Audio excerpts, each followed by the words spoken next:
Get it started right here. Get it started right here. About time for you to get it started. Get it started right here. Get it started right here. Everybody's talking, saying that we're on it. So we should give them something to talk about. Cause everybody's talking, saying that we're on it. So we should give them something.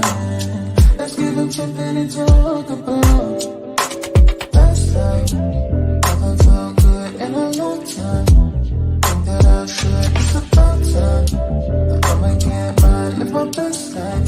Last night, never felt good in a long time.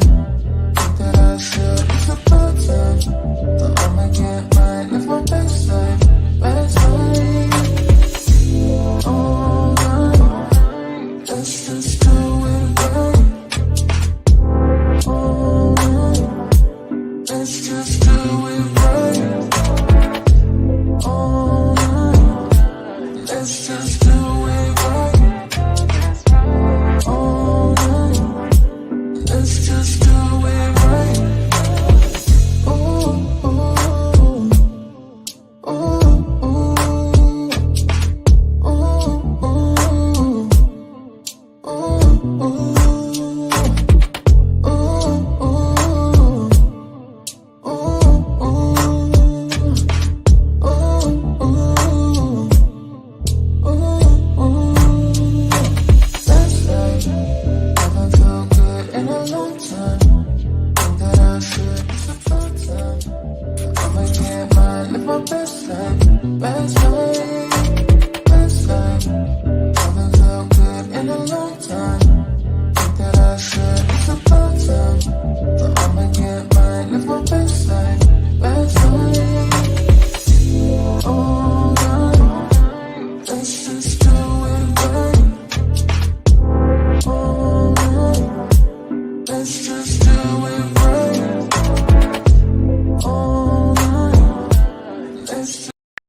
Hey, my trendies, trendsetters, and my trendy tribe. How are y'all?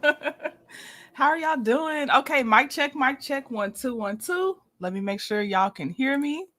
Can everybody hear me? Just double checking. I don't trust StreamYard like that.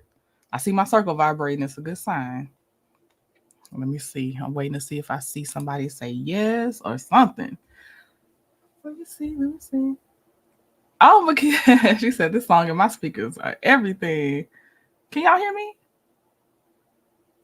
Okay, Annette says yes. Okay. So if you can't see the banner, I'm gonna do some quick greetings and then I will go over some background upcoming topics and then we will get to the thumbnail of the video. Okay, so hey Somali Queen, how are you doing? Hey Gwen Yarbrough. Hey Lady Queen. Oh, we're gonna catch the replay. Okay, hey Shirley Terry, one of my Leo sisters. Hey Kat. Hey, Professor Demita Anita Baker Joe. Hey, Veronica Monroe. Hey, Black Titanic. Thank you, Black Titanic. Hey, Annette GL. And oh, Black Titanic is a content creator. I'm so sorry. Of course, she is a content creator. Hey, Cynthia Arrington. Hey, Sweet Rose. Hey, Astute Queen Bee Thoughts. I see you. Hey, Tracy Williams. Hey, Joy S. Pig, Mahogany Meeks, Teflon Diva said, finally caught alive. Yes, I've been seeing your thumbnail in here, your icon. I miss you. Hey, Makila White, aka Joe. Hey, Lori Harrison. Hey, Sandra Sanderson, Irene Bay, Claudia Beard. Hey, Z. Hey, Sheila Williams from Orlando, Florida. Okay. Hey, Betty Mack, happy Saturday. Hey, Titi. Hey, Cheryl Howard. That's my boo. And one of the panel superstars. Let me see. Hey, Helen Lane, Rhonda F. Hey, LS, how you been? Let me see. Hey, Muted Expressions, happy Saturday. Let's see. We're going down. Hey, Cut and Paste Tisha, back in the house. Hey, Sylvia P. Hey, Pinky the housewife. She's also a content creator. Live, Laugh, Lug, aka Love, aka Lady T-Bug, is in the Mod Squad. She's a Leo sis and she's a content creator, y'all. Hey, Michelle B. Hey, Renita Salter. How are you? Okay, I'm at the bottom right now, and since I got to go over a couple of things, I'll go ahead and keep it moving. Let's see. Hey, Robin Wilson. All right. So let's see here. So just in case you didn't know, these are some of the cases that are kind of in progress or we have reviewed, but we got Scope versus Zen Gardens. Stormy has at least 4 debt cases that we have been reviewing. Huntsville versus Montez Holt. That's Martell Holt's brother. And then we have Alabama, the state, versus Montez Holt. Alabama versus Destiny Payton. That's the forgery charge. Keke Palmer versus Darius Jackson. I got to catch up on that one. Builders Mutual Insurance versus Scolt. Sarunas Jackson versus Dominique Perry. Georgia versus Ernest Williams. Nasty Nesto. McMahon Drill and Blasting versus Marcel Scott. And there's more, but those are some of the mains. Okay. So let's see. The lips for anybody that's a Trendy Tribe member are available. I finally posted the link for sickle cell awareness. Those are available. So I hope y'all, if you don't see it, just so you know it's posted, if you want to go look for it and get a copy. Okay, let's see here. Any content I'm sharing, first of all, I'm sharing public records, and any content I share, I'm using it for critiquing, commentary, research, and reporting purposes. All right. So let's go ahead and bring up the screen because we're about to get into it. So I have to show y'all again where it started from. This is short. Just want to show y'all because Ebony the Best is a content creator, and she asked Maurice specifically, what type of lawyer are you? She had drilled down the different types of lawyers, and he answered her and said consumer. That was under his post when he was, of course, saying his stuff that he said about, he called us bloggers, but content creators and all that. Makila said our caseload is heavy. Right? Hey, Marcel's tatas. Okay. Hey, CC Star. All right. So I just wanted to show y'all that's where it came from. Now, again, I have to credit a Trendy that said, hey, Trending, I'm seeing a case number that is showing Maurice representing, I think I had said Marceau on accident, but they be in court so much. I meant Maurice. Maurice showing that he's representing someone in court. And I was like, what? Now, for me, I told y'all over and over, I've already seen that he's been registered with the Alabama State Bar. So if you ever ask me directly, I would just tell you, the man is there registered with the Alabama State Bar. Hey, Renee Garner. But I wasn't looking for his cases. But if you gonna show me and it looked interesting and something that was okay to talk about, I was like, well, okay. So I had a lot of reading today, so I could try to just bring y'all the highlights. And I had to get rid of some of the fluff. Hopefully you'll understand how much I got rid of so we could get to it. But y'all, first of all, the answer to the question, who has Maurice represented? And this is one of his clients. If you are looking at your screen, it says Maurice J. Scott Sr., assigned as lead attorney to Kimberly Scott. So Kimberly is the plaintiff. Maurice J. Scott Sr. has represented Kimberly Scott. She has been one of his clients.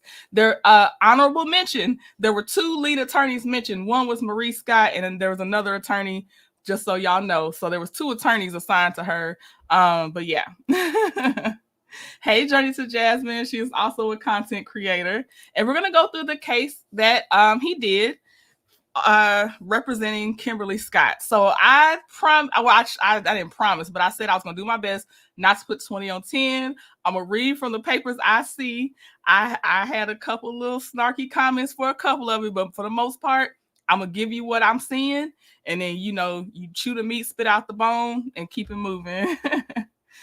I am not actually claiming that, Joe. I'm going to read the paper. Let me just say it like that. I'm going to read the paper. Y'all, let me just show y'all. Let's just go through it. Okay. So Kimmy had a complaint filed against 4 companies, and it was for her credit. So, I'm looking.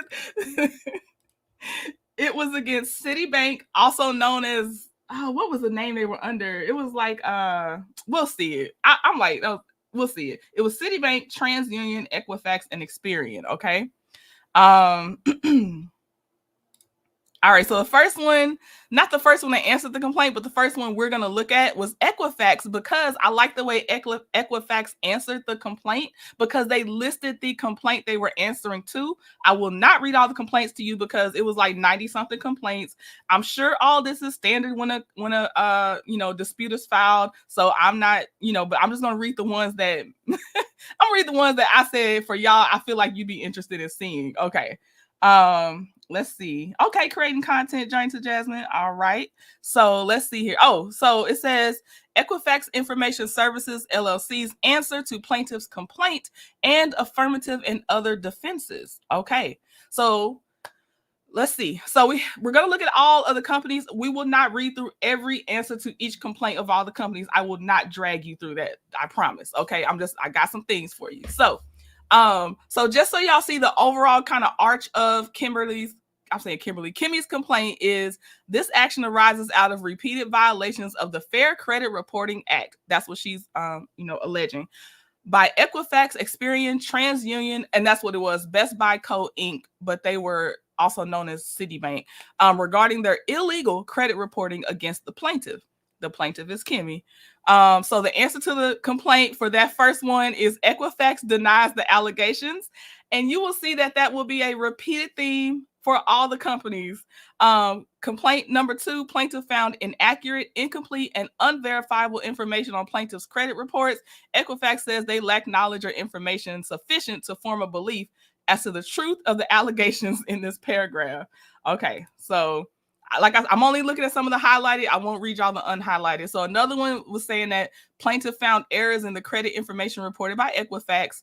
Again, I'm not putting 20 on 10. I understand people dispute this stuff on their credit all the time. So Equifax says they lack knowledge or information sufficient to admit or deny the allegations.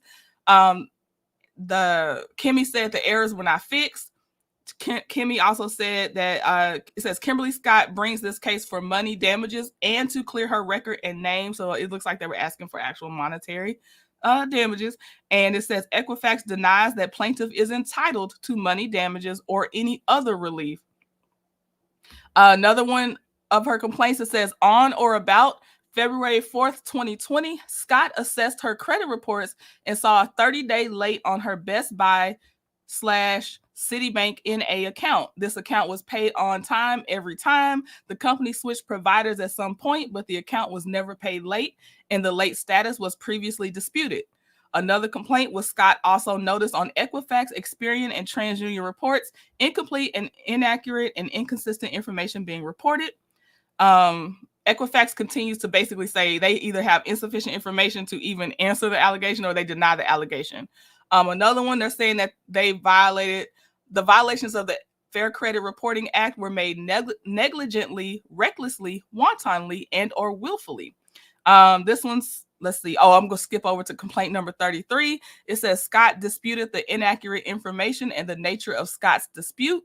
And the answer from Equifax says that Equifax admits the allegations in this paragraph. That's probably the only time they admitted it, or it stood out to me that they admitted it, that they're saying, yeah, we acknowledge you disputed it. But it seems like for me, what they're saying is you disputed it. We reinvestigated it according to the rules, and maybe it just didn't come off because it wasn't supposed to come off.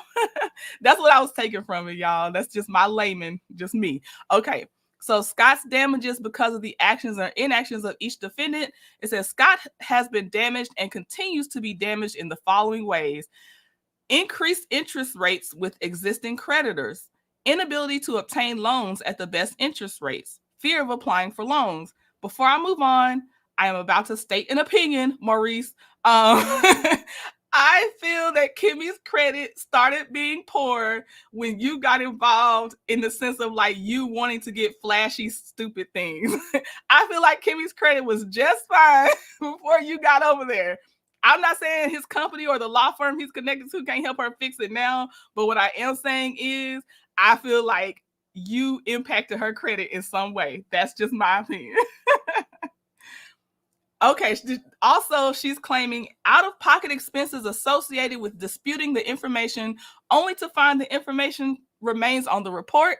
Emotional distress and mental anguish, including damages associated with having incorrect personal information transmitted about Scott or other people, both known and unknown, as well as knowing there is inaccurate, incomplete information in Scott's file, and the refusal of Equifax, Experian, and TransUnion to provide the complete file for Scott.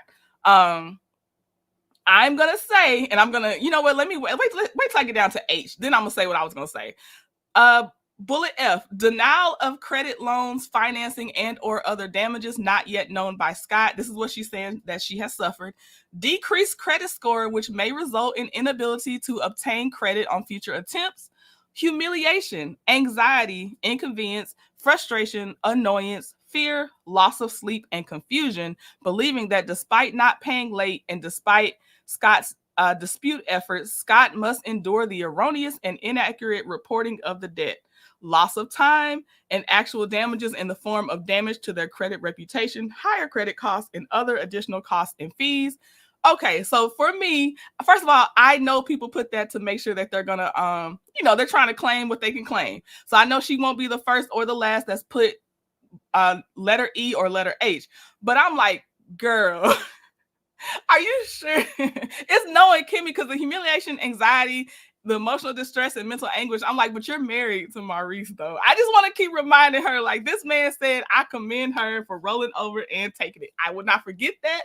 Just like I will not forget Nesto said, when that thing gets hot, pat it. I will not forget these things. They're kind of drilled into my brain. I'm sorry. I see one of my legal eagles enter the building. Hey, Shan. We just pretty much started, Honey Green. Hey, Honey Green. Okay. So Equifax's answer to that one, that whole thing, like the A through whatever, it says Equifax lacks knowledge or information sufficient to form a belief as to the truth of the allegations in this paragraph, but denies that it caused plaintiff damage. Okay. So this is Equifax's defenses. It says, without assuming the burden of proof where it otherwise rests with plaintiff, Equifax asserts the following affirmative and other defenses to the complaint. First defense, at all relevant times herein, the plaintiff's alleged damages, which Equifax denies exist, were aggravated by the failure of plaintiff to use reasonable diligence to mitigate the same. Therefore, plaintiff's recovery, if any, should be barred or decreased by reason of their failure to mitigate alleged losses. Yes. Okay, I'm sorry. Second defense, plaintiff's purported causes of action are barred in whole or in part by the doctrine of LAMH. I looked it up and I can't remember if it said LAMH, like a CH or sh, LAMH, but I do know it's not Lachey because I kept thinking about Nick Lachey. So doctrine of LAMH. Third defense, subject to proof through discovery, plaintiff causes of actions are barred in whole or in part by the statute of limitations and or statute of repose. Okay. It says, wherefore, having fully answered or otherwise responded to the allegations in plaintiff's complaint, Equifax prays that the plaintiff's complaint be dismissed in its entirety and with prejudice as to Equifax with all costs taxed against plaintiff, that it be dismissed as a party to this action, and that it recovers such other and additional relief as the court deems just and appropriate. And that was dated January 20th, 2023. Okay. So this is what happened. This is a stipulation of dismissal with prejudice as to Equifax Information Services, LLC.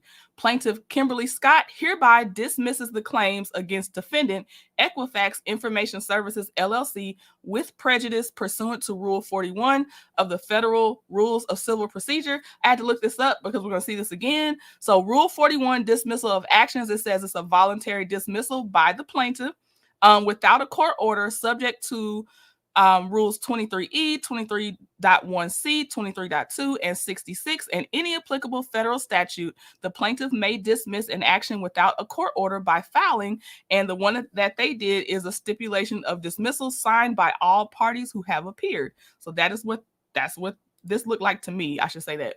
This is a continuation of the stipulation of dismissal. It says, now, therefore, it is hereby stipulated that the claims of the plaintiff, Kimberly Scott, against defendant Equifax Information Services, LLC, are dismissed with prejudice. Each party agrees to bear its own fees and costs. As you see, Maurice J. Scott Sr. is on here, as well as the attorney for Equifax, Attorney Brock Phillips. And this is dated May 24th, 2023. Okay. Now we got TransUnion steps up to the plate next. Well, I won't say next, but next for me on how I listed it. Because they were all named in the same suit. So they were basically, they were on the same suit. I'll say that, but they all answered with their own attorneys. Okay, so defendant TransUnion's answer and defenses to plaintiff's complaint. All right, so let's see. TransUnion, what do you have? Basically, it says TransUnion admits that the plaintiff has asserted claims against defendants for alleged violations of the Fair Credit Reporting Act. TransUnion denies the remaining allegations contained in paragraph 1 of the complaint. TransUnion denies allegations, and that's what we're going to see throughout TransUnion. They're denying allegations. So all the pink that you're going to see coming across your screen, deny the allegations is what TransUnion is doing, just like Equifax, basically. Okay. Let's see. Hold on. Going. And as you see, there's more pink. Therefore denies the same, or denies allegations, denies the remaining allegations, denies allegations, denies the same. Making sure my mouse. Now don't fail me, mouse. Therefore denies the same, denies the allegations. On 28, it says, because of the vague and generalized nature of the allegations, TransUnion is without knowledge or information sufficient to form a belief as to the truth of the allegations contained in paragraph 28 of the complaint, and therefore denies the same. And then we'll go down again, denies. Again, it says paragraph 33 was vague. They deny. Let's see. As you can keep going, we're in complaint 36 through 47. They deny the allegations if you're looking at your screen. Hold on, I'm looking at Titi. Titi said, not all denied. More denial, 48 through 54. Denies the same. Therefore denies the same. Okay, cause of action, they go down again. They deny. If you're looking at your screen, they deny. They deny some more. Deny some more, deny some more, deny some more. As I told you, I will not sit here and make you read all of it or read all this to you. Okay, here's their defense. TransUnion's defenses. I'm looking at y'all. Hey, everybody that came into the room. Makila said, fight back. Joe, you about to go in timeout. Hey, Queens Jaja. Okay, so defenses. It says, at all relevant times, TransUnion maintained and followed reasonable procedures to avoid violations of the FCRA and assure maximum possible accuracy of the information concerning plaintiff in preparing consumer reports related to plaintiff. Any alleged damages to plaintiff, which TransUnion continues to deny, are the result of the acts or omissions of plaintiff or others over whom TransUnion has no control and for whom TransUnion has no responsibility. TransUnion, in compliance with the FCRA, reasonably and completely re-investigated and verified, updated, or removed all information disputed by plaintiff. TransUnion at all times acted in compliance with the FCRA. Plaintiff's claims for exemplary or punitive damages and the FCRA damage model violate the due process clause of the 14th Amendment and the laws of the state of Alabama. Any alleged damages to plaintiff, which TransUnion continues to deny, were caused in whole or in part by an intervening or superseding cause. Now, Leslie, I see your comment. Now, I know Marceau threw Maurice's name out for that, but do you think Maurice was actually representing him for that? Because that's the question. Marceau will throw things out there too, though. Designs of the Court said Maurice was part of the audience. We're still in TransUnion, I believe. So it says, wherefore, premises considered, defendant TransUnion LLC respectfully requests that this honorable court deny the relief requested in plaintiff's complaint, dismiss the action in its entirety, grant TransUnion its cost of suit and expenses incurred herein, including reasonable attorney's fees, and for such other and further relief as the court deems just. Okay, so dismissal was entered. I believe, again, this is entered by the plaintiff, which would be Kimberly Scott, but her husband attorney and the other attorney would do it. But it says clerk's minute entry pro tanto dismissal pursuant to stipulation of parties. So it says plaintiff Kimberly Scott and defendant TransUnion LLC excuse me, have jointly stipulated to dismissal of Ms. Scott's claims against TransUnion LLC with prejudice and with each party bearing its own costs and fees. Therefore, the clerk of the court shall please terminate TransUnion LLC as a party in this action. Ms. Scott's claims against the remaining defendant Experian shall proceed, done and ordered this September 7th, 2023. And I had to look up pro tanto. So it says pro tanto, and I'm so sorry if I'm mispronouncing it. My actual attorneys and paralegals out there, I apologize. It is a Latin phrase meaning to that extent or for so much, and it often refers to a partial satisfaction of a debt or claim. Example, in a negligence suit with multiple tortfeasors, a plaintiff may settle with one of the defendants and then pursue further action against the remaining defendants. So far we have seen that it has been dismissed for Equifax, and now TransUnion is what we're looking at, just to stay caught up there. Okay, next is defendant identified as Best Buy Co. Answers to the complaint. Defendant identifies Best Buy Co., properly known as Citibank N.A., files its answer to complaint without waiving the right to compel arbitration of plaintiff's claims, stating as follows. And if you're looking at your screen, you will see that I put the Petty Queen GIF beside Citibank, because Citibank to me was more petty than the other four, in my opinion. So Citibank denies that it committed any wrongdoing and that plaintiff is entitled to any judgment, damages, relief, and or award from this defendant and demands strict proof thereof. It says it denies the allegations and demands strict proof thereof again in a different complaint number. Okay, this is where they got petty. This is where they got crowned Queen Petty for me. Like here on complaint number 15, it says Citibank states that it is unclear what plaintiff means by the use of the phrase errors as used in paragraph number 15 of the complaint. They are denied and Citibank demands strict proof thereof. Again, it says Citibank states that it is unclear what plaintiff means by use of the phrase at all relevant times and credit reports as alleged in the complaint and consumer reports, I'm air quoting, as used in paragraph number 18 of the complaint.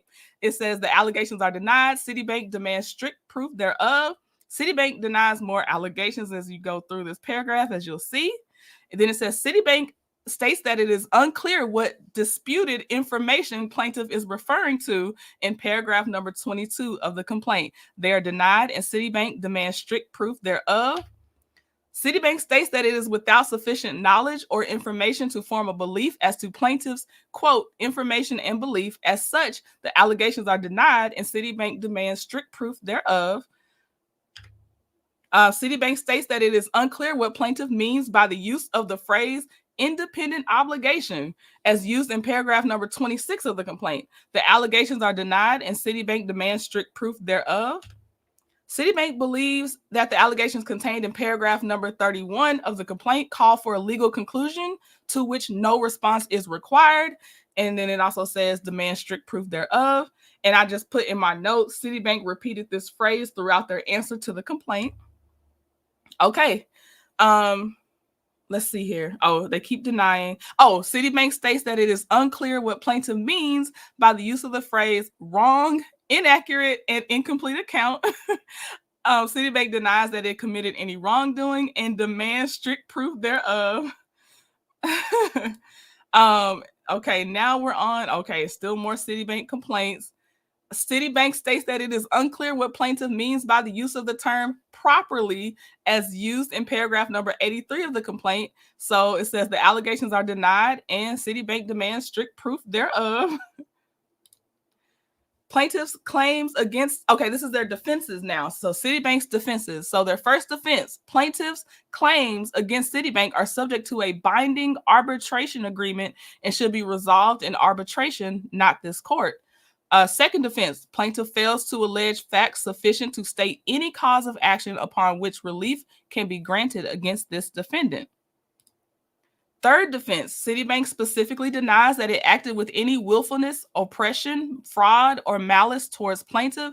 Plaintiff's claim that Citibank committed willful violations of the FCRA is barred by the principles articulated in Safeco, I think maybe Insurance Code versus Burr.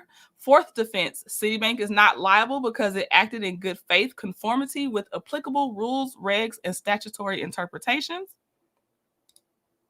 Fifth defense, Citibank fully complied with any and all obligations and duties under 15 U.S.C. 1681. Sixth defense, some or all of plaintiff's claims may be barred for lack of standing due to the absence of the requisite injury necessary to possess the requisite standing. Seventh defense, plaintiff has not alleged or experienced any actual damages that were caused by Citibank or for which Citibank is liable. Eighth defense, plaintiff has not incurred or experienced any actual damages, including but not limited to mental anguish damages.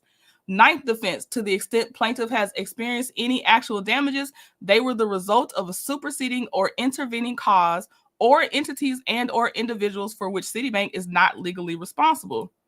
10th defense, to the extent that any violations of the FCRA are established by plaintiff which are denied, such violations were not willful or intentional and resulted from bona fide error, notwithstanding the maintenance of procedures reasonable, adopted, and specifically intended to avoid any such error. 11th defense, plaintiff has failed to mitigate any alleged damages and or injury. 12th defense, plaintiff cannot prove satisfaction of conditions precedent to support some or all of her claims. 13th defense, some or all of plaintiff's claims and causes of actions are barred by the doctrine of latches? I think I'm gonna say latches, y'all. I'm committing. I'm gonna say latches.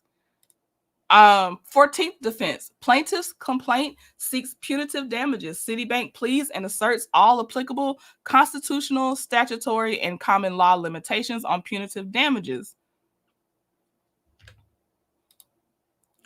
Reservation of defenses. So Citibank reserved the right to supplement and or amend their answer to the complaint and assert additional defenses as the case progressed. So they submitted that December 14th, 2022. Well, Citibank did have an amendment, actually. So let's see. So this is the amended one, and it's what I saw clearly was amended and added. That's what I put. So 15th defense. Some or all of plaintiff's claims and causes of action asserted against this defendant are barred by the statute of limitations and or the statute of repose. I looked up the definition. It says statute of repose, a law that extinguishes a right of action after a specified period of time has elapsed, regardless of whether the cause of action has accrued. 16th defense, some or all of plaintiff's claims and causes of action asserted against this defendant are barred by the doctrine of truth and or by the accuracy of the information communicated.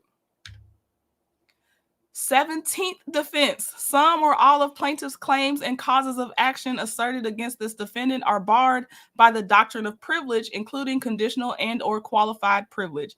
18th defense, some or all of plaintiff's claims and causes of action asserted against this defendant are barred by the doctrine of estoppel and or unclean hands. And y'all know I had struggled with that one. I had to actually, y'all taught me in the comments, unclean hands was an actual legal term, so I will never forget now. It says respectfully submitted this 22nd day of February 2023. Okay. So this is a stipulation of dismissal with prejudice as to Citibank. Again, the plaintiff is the one that submits these from my understanding when I read the definition. So plaintiff Maurice Scott hereby dismisses the claims against defendant Citibank N.A. with prejudice pursuant to Rule 41 of the Federal Rules of Civil Procedure. Now, therefore, it is hereby stipulated that the claims of the plaintiff, Kimberly, against defendant Citibank N.A. are dismissed with prejudice. Each party agrees to bear its own fees and costs, and that was dated May 30th, 2023. Okay. Yeah, the arbitration agreement. I was like, whoop. Okay. Joe said, and another thing, I know they amended that thing. They said, okay, we got something else to say. All right, now we're at Experian, which, let's see, we went through Equifax, TransUnion, TransUnion is the petty queen, and Citibank. So now we're on the 404, which is Experian. Okay, so Experian, this is their answer to the complaint. It says each defendant. Oh, this is how this is one of the categories of the complaint, but it says each defendant does an investigation that violates the FCRA, as each investigation was done negligently and intentionally or recklessly or in wanton disregard of Scott and the FCRA. So that was part of her complaint. Okay, so basically, Experian denies. Follow the pink and the red. Okay, Experian further denies generally and specifically that plaintiff is entitled to judgment against or any relief whatsoever from Experian. Again, they deny more allegations.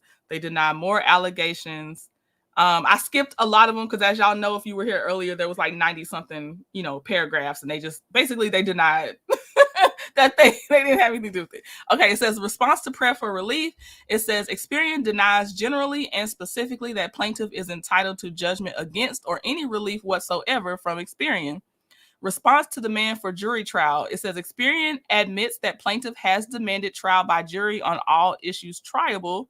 And here are their affirmative defenses. So this is Experian's defenses.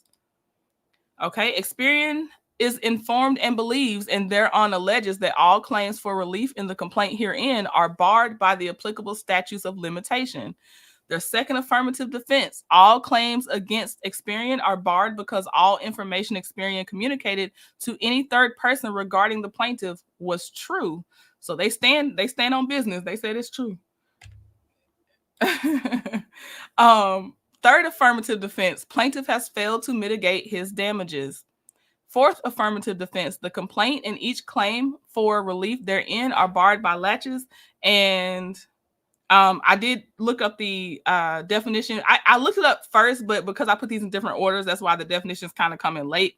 But it says latches is a doctrine in equity whereby courts can deny relief to a claimant with an otherwise valid claim when the party bringing the claim unreasonably delayed asserting the claim to the detriment of the opposing party. The doctrine is also commonly referred to as estoppel by latches. Fifth affirmative defense, Experian is informed and believes and thereon alleges that any alleged damages sustained by plaintiff were, at least in part, caused by the actions of plaintiff himself and or third parties and resulted from plaintiff's or third parties' own negligence, which equaled or exceeded any alleged negligence or wrongdoing by Experian. Okay. Sixth affirmative defense, any damages which plaintiff may have suffered, which Experian continues to deny, were the direct and proximate result of the conduct of plaintiff. Therefore, plaintiff is stopped and barred from recovery of any damages. Seventh affirmative defense, unclean hands. And I know now, the complaint and each claim for relief therein that seeks equitable relief are barred by the doctrine of unclean hands. Eighth affirmative defense, plaintiff's complaint does not allege facts sufficient to rise to the level of conduct required to recover punitive damages, and thus all requests for punitive damages are improper. Experian reserves the right to assert additional affirmative defenses at such time and to such extent as warranted by discovery and the factual developments in this case. So, they're still answering prayer for relief by the complaint, and it says, wherefore defendant, this is Experian's prayer for relief. So they pray as follows, that plaintiff take nothing by virtue of the complaint herein, and that this action be dismissed in its entirety. Number 2, for costs of suit and attorney's fees herein incurred. Number 3, for such other and further relief as the court may deem just and proper. And that was dated December 13th, 2022. And as you can see, again, this, I believe, was filed by the plaintiff, on behalf of Kimmy. It says, it's the clerk's minute entry for dismissal pursuant to stipulation of parties. So pursuant to Rule 41A 1A 2 of the Federal Rules of Civil Procedure, Ms. Scott and defendant Experian Information Solutions, Inc. have jointly stipulated to the pro tanto dismissal of Ms. Scott's claims against Experian with prejudice, and with each party bearing its own costs and fees. This dismissal resolves all of Ms. Scott's claims against all of the defendants. Therefore, the clerk of the court shall please close this file. Done and ordered this September 26, 2023. Y'all, I see y'all. Okay, so is that it? Yep, that's my last slide. Y'all couldn't, I'm sorry, let's see. Okay. All right. So that I did my best. I tried to I didn't put 20 on 10. I read, y'all saw what I'm reading. I'm just reading what I saw. It is what it is. LS, thank you for the super chat. She said, wow, is this what Maurice calls successful? Just a shame. So Kimmy still has jacked up credit allegedly. Thank you for adding the allegedly, LS. I appreciate you. Let me pop the trunk for my sis too. Hold on. All right, we going. What a money resign. What a money resign. What a money resign. What a money resign.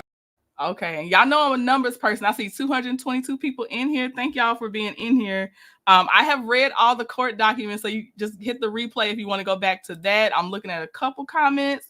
Some of them I can't deal with y'all. I cannot. I just see y'all. Hey, Taisha J, how are you? Hey, 1408. Wow. Okay. Yeah, but I read everything I had. So the answer to the thumbnail again is he represented Kimmy. I'll take it back to the first slide if it lets me do it fast and I don't have to do anything crazy. Okay, I'll get us back to the first slide. But yeah, so Maurice has at least represented somebody. It's on record. It's on record, y'all. I did not expect that to be that short. Let's see. Well, I didn't. Okay, so I thought that was going to take longer to read. I really did. Marcel's Tata said it appears that Maurice was beat by boilerplate language. That's what it appeared to me. In my humble layperson's opinion, that's how it appeared to me. I'm like, I don't know for sure, but that's what it seemed like. LS said, is that the only case that could be found? Well, again, I was sent this case. I didn't even have to go. They gave me the case number. A trendy alerted me and said, hey, I'm seeing that Maurice has represented Kimmy and here's the case number. So I just had to go, do my thing with the case number. So I'm sure there's more of him on record representing people, but that's the one that I had because they literally just gave me the case number. And I so appreciate you for doing that. Thank you, Laquita. Yeah, so I'm sure there's more because he is, he's listed with a law firm. So I'm sure there's more. But I just thought this one tickled me because of the, it was just the way that they denied everything. And I know you're supposed to do that when you're defending yourself. I get it. I know you are. It still tickled me, though. Talking out loud says so he can't even defend his wife in court. See, that's how I read it, talking out loud. I'm waiting on somebody to come in later, if they're probably in the replay gang or something, and they'll be like, well, actually, this may have happened. So I'm like, I ain't gonna put too much on it, but I'm just like, this is tickling me to death right now. Hey, Cinnamon Swirl, how are you? Cinnamon Swirl, did you just come in here? Because I know you do some things with finance. I'm a Cinnamon Swirl. Well, you're looking at this dismissal right now, and this is one of those ones where the plaintiff filed the dismissal, which was Kimmy, but Maurice and the other attorney filed it for her. Can you tell me, do you think she got anything from this? Do you think that they did do something, Cinnamon Swirl? Oh, you just came in. Okay, you might have to. Okay, if you go back later, leave a comment, and I really would like to know your thoughts because I believe because of what you deal with financially, you may know something.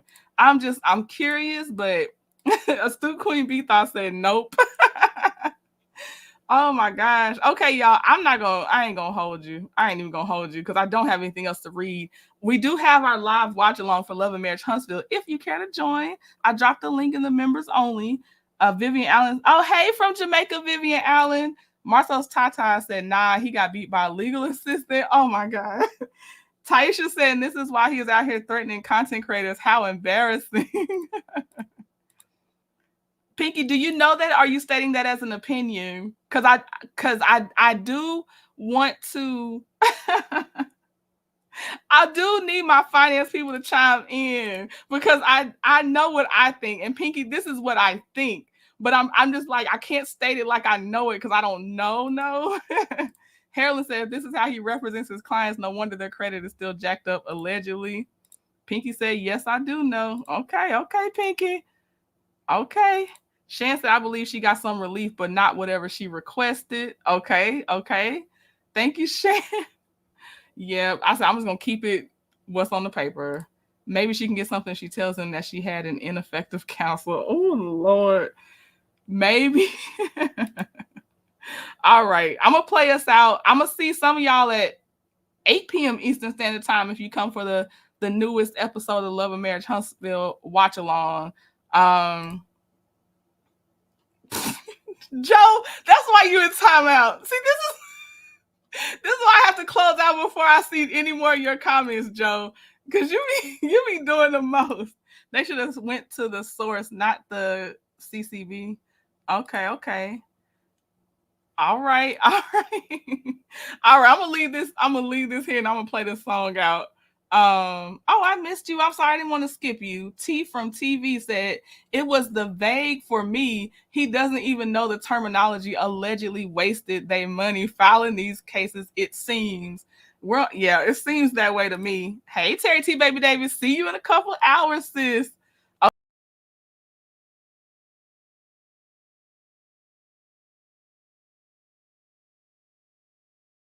See, that's StreamYard telling me to go ahead and get my butt off of here because it just booted me. That's what I get. Hey, Queen Wisdom, if you can, please hit the replay. I went through it. It's actually a pretty short read. I'm leaving out, but I'm going to see some of y'all later. Thank you for coming by. It was shorter than I thought. All right, y'all. I'm going to say bye. Y'all know when I say bye, that's it. So, all right. Let me see. I'm looking for my song. Okay. Bye. Get started right here. Get it started right here. About time for you to get it started. Get it started right here. Get it started right here. Everybody's talking, saying that we want it. So we should give them something to talk about. Cause everybody's talking, saying that we want it. So we should give them something. Let's give them something to talk about. Last night, never felt good in a long time. Think that I should, it's about time. I'ma get mine, live my best life. Last night, never felt good in a long time. Think that I should, it's about time. I'ma get mine, live my best life. Last night, all night, let's just do it right. All night, let's just do it right. All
let's just do it